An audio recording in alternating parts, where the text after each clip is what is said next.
Ulisses Galeto e eu tenho 57 anos. Eu sou formado em História, fiz mestrado em História e doutorado em História, mas eu estudei no mestrado e no doutorado Políticas Públicas para as Artes, primeiro para a música e no doutorado para o cinema e audiovisual.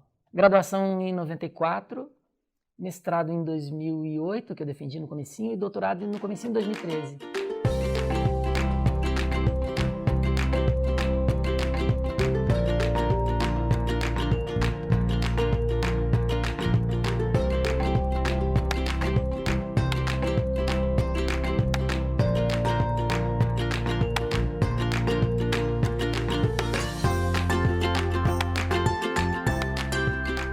O que você entende por preservação audiovisual e a sua importância? O que eu entendo? Olha, o que eu estava falando, casualmente a gente estava conversando sobre isso hoje, numa das disciplinas que eu ministro. A preservação audiovisual nada mais é do que a preservação da história do que nós fazemos.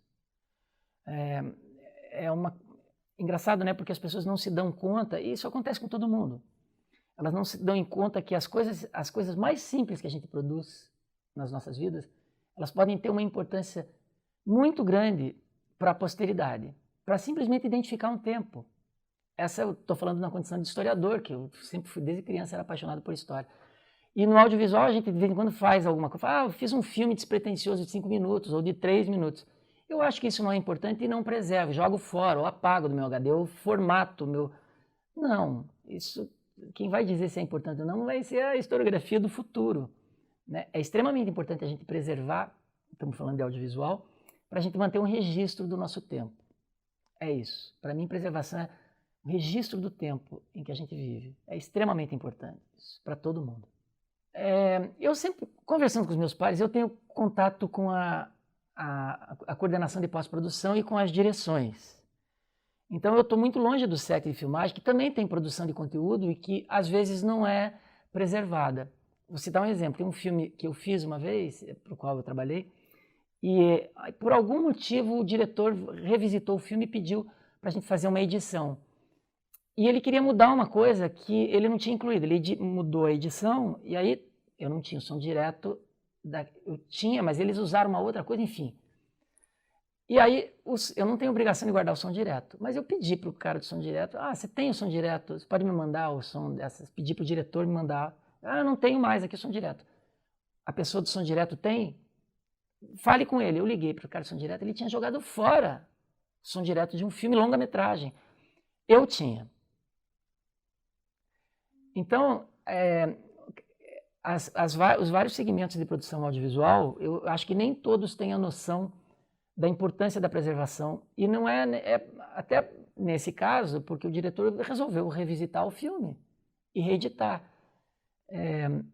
Então, eu acho, no meu caso, eu tenho um cuidado muito grande com, eu preservo tudo, inclusive o som direto, que não é minha obrigação, mas eu tenho, mas eu preservo tudo o que eu faço. Então, não é nem por uma questão de preservar a minha história, é porque se alguém me pedir daqui a 10 anos o resultado do filme, do processo que eu trabalhei, para o qual eu fiz um design de som, eu tenho. Eu falo muito sobre isso, sobretudo com a galera da edição, que é com quem eu tenho contato. Som direto, obviamente, não, porque eu não tenho muito contato, mas da edição eu tenho, porque você não sabe do futuro. Vai que a direção quer fazer um outro corte do filme, ou quer fazer, sei lá, não sei. Então, já me perdi na resposta, mas enfim, a importância é que todos devem preservar dos seus trabalhos, né? Eu acho que é super importante, né? Enfim, preservar a história. Há quanto tempo você trabalha com produções audiovisuais e cinematográficas? 2005. Eu comecei em 2005 a trabalhar com som. Eu era músico, me separei na época de um dos casamentos. E aí o cara que trabalhava, o meu amigo de infância, Alessandro Laroca, que é o grande nome do cinema brasileiro na pós-produção de som, me ofereceu uma salinha no estúdio dele. E eu fui para lá e comecei devagar. 2 anos depois eu estava trabalhando já, pagando as minhas contas com isso. Né, com as produções deles até 2010, ano em que eu saí de lá. E aí comecei a caminhar pelas minhas próprias pernas. O que você entende por materiais conexos a uma produção audiovisual? Materiais conexos? Não faço ideia. Posso elaborar segundo o que eu possa entender. Não faço ideia. Materiais conexos? Há uma produção audiovisual. Então, eu não tenho nenhum contato com com os boletins de imagem, por exemplo, mas boletim de som para mim é muita coisa. Hoje em dia, tem uma importância, se for tudo gravado de acordo com os padrões que eu peço, timecode, não sei o que, o boletim de som acaba sendo uma ferramenta adicional. Mas, dizendo o que eu acho. Boletim de som, por exemplo, para mim é a radiografia do instante. Né? Você não pode, tem alguns técnicos que são direto que, depois eu vou fazer o boletim de som em casa. Nunca faça isso. Você tem que fazer na hora, porque na hora que você viu que não funcionou isso, não sei o quê, é de extrema importância para nós que trabalhamos com pós receber um boletim de som que seja a radiografia do momento e não a tradução desse momento com 2 horas de delay, de atraso. Não, eu preciso saber o que aconteceu na hora para tomar uma decisão, para saber se vou atrás ou se não vou, sem filtro. Então, é extremamente importante. No caso, o boletim de som, que é um material conexo, é extremamente importante a produção e, claro, a preservação, nem preciso dizer, né? Lógico. Você poderia me contar um pouco sobre o seu trabalho na pós-produção do cinema? Botar som nas coisas, né? Fora os diálogos, mesmo assim, produções ficcionais.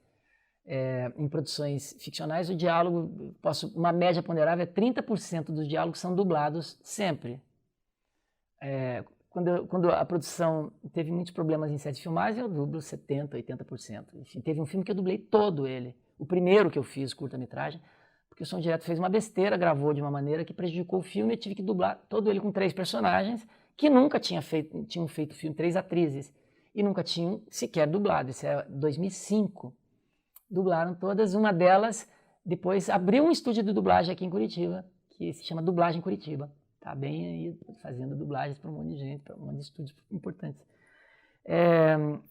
E eu trabalho com pós-produção, coloco som fora o diálogo, coloco som nas coisas, menos música.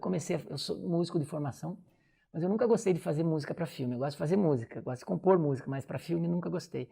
Fiz porque sofria demais com os compositores para cinema.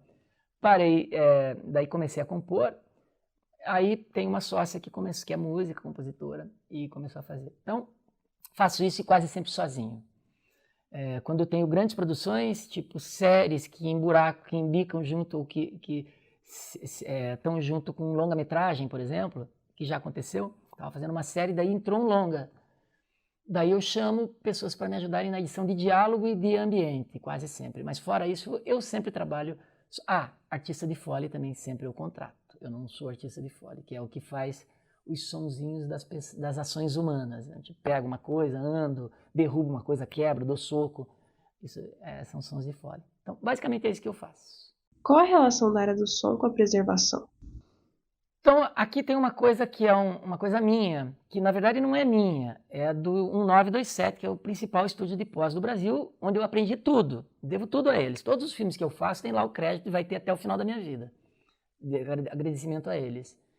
Mas em 2010 eu fiz o design de som de um filme chamado Curitiba Zero Grau, que foi o filme que mudou a minha vida. Ali eu soube que podia fazer. E aí eu fui fazer o print master. Na época, a finalização de som era analógica, então você tinha que ir para um estúdio em São Paulo ou no Rio e fazer a codificação para digital para ir na película, que era o print master.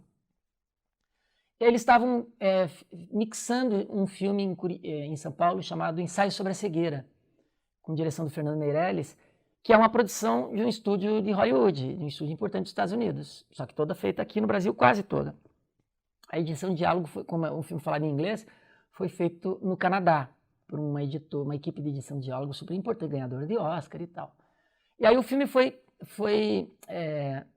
mixado, eu acompanhei 3 dias da mixagem e voltei para Curitiba. Daí o Alessandro, que é desse estúdio aqui em Curitiba, hoje ele está em São Paulo, veio aqui, daí ele recebeu um e-mail, não sei se é da Universal, do estúdio responsável por esse filme, dono do filme, pedindo para eles mandarem os backups do filme, do design de som. Tudo organizadinho. A gente quer o backup do processo de edição, todas isso aqui e tal. O som direto a gente precisa receber assim. Daí, as pré-mixagens é um backup novo, com ID novo, enfim. Tinha um manual de backup vindo de Hollywood. O Alessandro, quando olhou aqui, ele falou, cacete, olha como é que eles fazem backup. Eu tinha sorte de estar no estúdio, e presenciei a leitura, daí o Alessandro me chamou, eu era bem amigo dele e tal.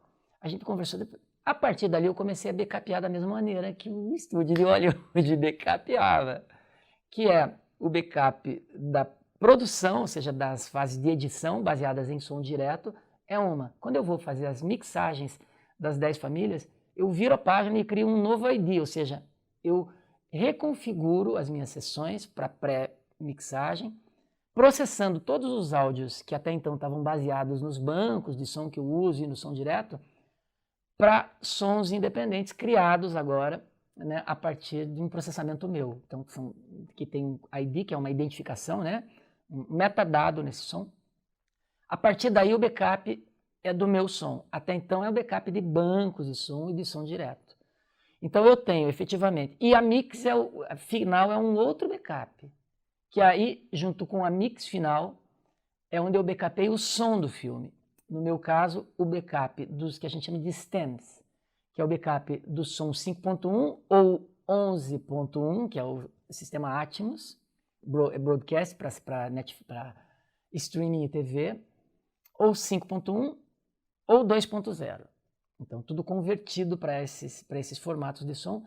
Eu tenho uma pastinha backupeada em SSD, que é o backup hoje mais seguro, onde eu gravo separado, resumindo, separado o som do filme, em todos os formatos Atmos ou 5.1 ou 2.0, não é ou, é E. A mix do filme, a pré-mix do filme e a edição do filme.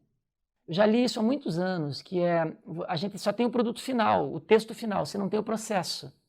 Então, tipo, tem uma historinha do Beethoven com o Mozart, que você pega as partituras do Beethoven, elas são todas rabiscadas, furadas, e ele apagava, não existia borracha, não sei se existia, mas tudo fudido, tudo. E a do Mozart são limpas. Daí você pode olhar para as... Olha que foda, me emociona. Porque é lindo, né? A história das humanidades. Você pode olhar para as duas partituras e pode falar assim, olha como o Mozart era genial. Ele não tem rabisco nele. E olha como o Beethoven não era tão genial, porque a partitura está tudo cagada. Não, eram métodos. O Beethoven exercitava as ideias dele na partitura e o Mozart na cabeça. Só isso. Os dois são geniais, métodos diferentes. Então, para isso, a gente pode pegar as partituras e analisar e ver a história dos dois. E no meu caso, se alguém quiser ver, não estou me considerando, não é isso. É só para preservação da história mesmo. Vai entender o que é, como que o Ulisses trabalha, o sofrimento do Ulisses para compor uma canção, a letra.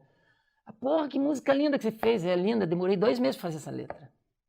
Fiquei 2 meses sonhando com ela, daí acordava de madrugada, porque eu sofro, eu não sou igual ao meu parceiro Benito que senta e faz a coisa. Já para música, não. Cinema é a mesma coisa, tem lá o meu processo, Dara. Está escrito o meu processo. Pode não servir para nada, mas o meu processo está escrito. Alguém pode ir lá um dia e falar, deixa eu ver como o Ulisses trabalhava, tá? Do começo ao fim você vai poder ver. Qual era a sua relação com a preservação no início da sua carreira como realizador? E como é a sua relação agora? Ah, bacana você falar isso. Não nasceu com o 927. O meu método de preservar o design de som nasceu com essa experiência vinda de um grande estúdio de Hollywood, junto com o 927.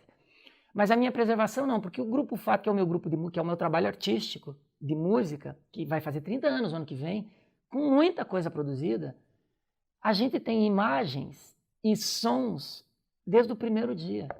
Fotos, depois filmes, tudo, fita de ensaio, fita analógica, fita cassete. Eu tenho de um ensaio que a gente fez em abril de 94. Então, tipo, isso já estava na gente, isso já estava em mim. Não sei, talvez pela minha paixão pela história. Eu acho isso bom, porque eu queria que todo mundo fosse assim, preserve sua história. Não é para mostrar, postar no Facebook, eu não posto selfie. Se vai entrar no meu Instagram, não tem selfie. Mas eu preservo tudo que é meu, toda a minha história. E o fato, e o som, e a minha relação com o cinema, é toda ela bem preservada. Então eu tenho tudo, os primeiros bancos de som, tá tudo lá em CD, eu tenho que agora converter para SSD, né? Porque SSD tem 4 anos na minha vida.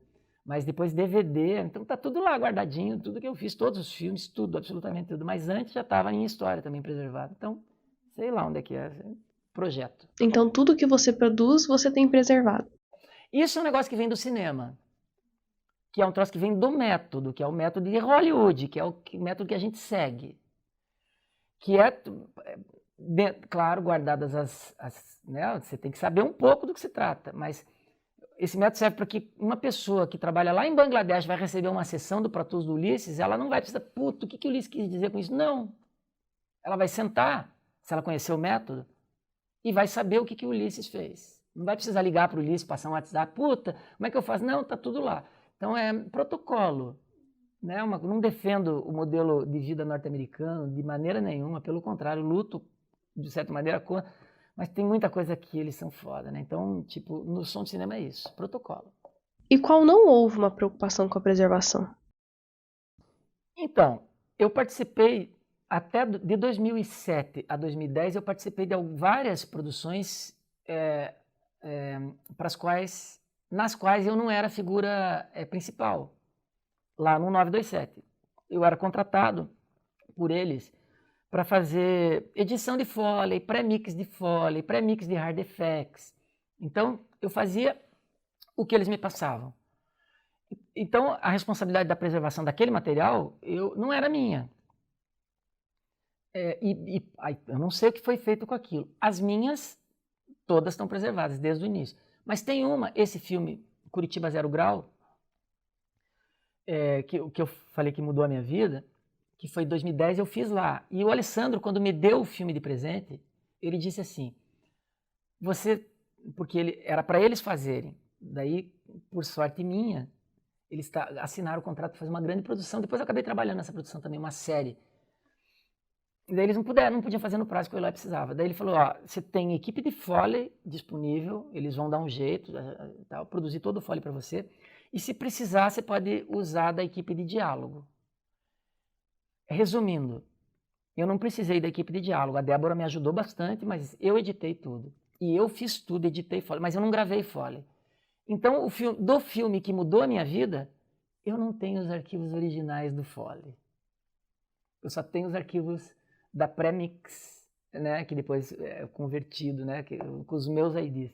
Então, o arquivo original do Foley, com todas as edições, eu tenho os waveform, eu tenho a seção de Pro Tools, mas se eu abrir ela, não tem os waves originais, ficaram no backup do Alessandro, do 927. Não sei se eles preservaram, eu acho que sim, mas eu acho, não sei. Você poderia me contar um pouco sobre a banda Fato?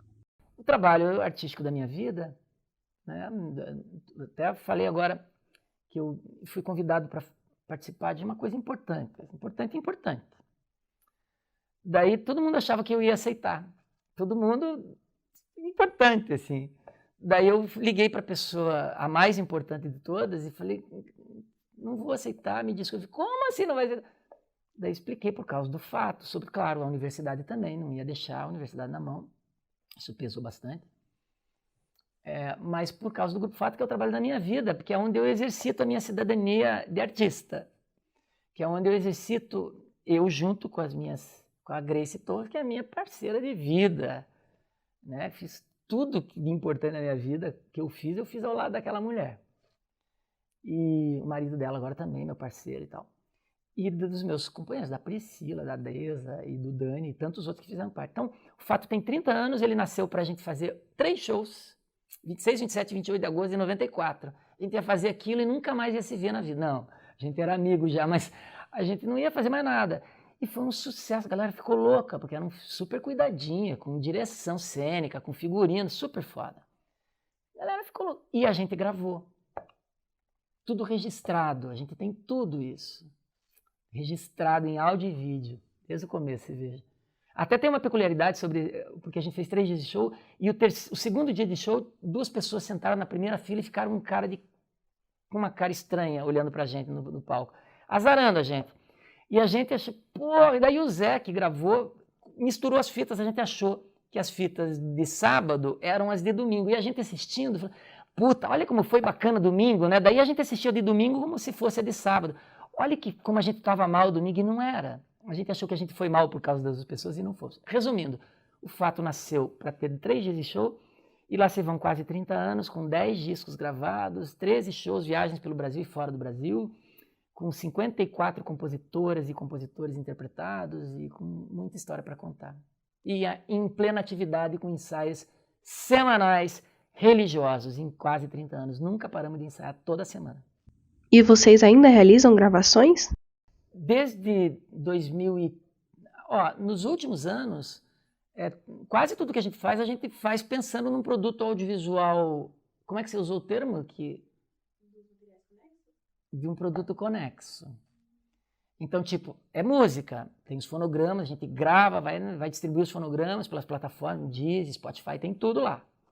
Mas a gente vai gerar um material audiovisual. Tudo, absolutamente. Inclusive a turnê que a gente está fazendo no interior do estado, são 8 shows, 10 shows no interior do estado, cada cidade tem uma equipe de vídeo que a gente contrata na própria cidade, padronizamos com alunas aqui do nosso curso o formato de gravação para que depois a gente finalize isso. Então, tipo, a gente registra tudo, sempre pensando, nem sempre dá, né? Mas sempre pensando num produto resultante, um produto audiovisual resultante também. E ocorre então a preservação desses materiais?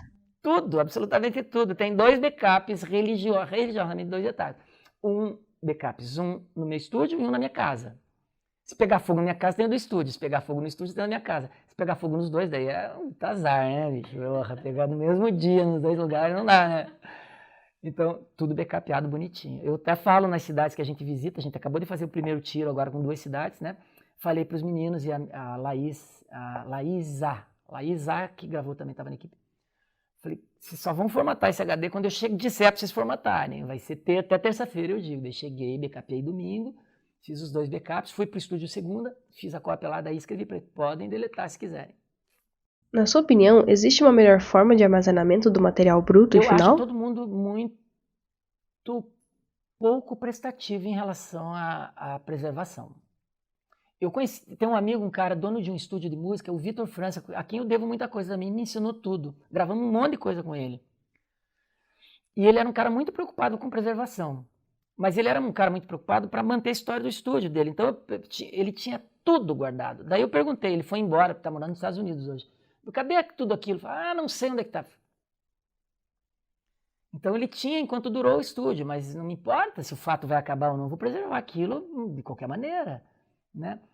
Eu acho a galera estou falando agora de uma galera jovem, eu não converso muito sobre isso com a galera da música. A minha impressão é que as pessoas são pouco preocupadas com a preservação. Elas lançam, não sei o que, lançam nas plataformas, acham que as plataformas vão dar conta da preservação, elas podem desaparecer.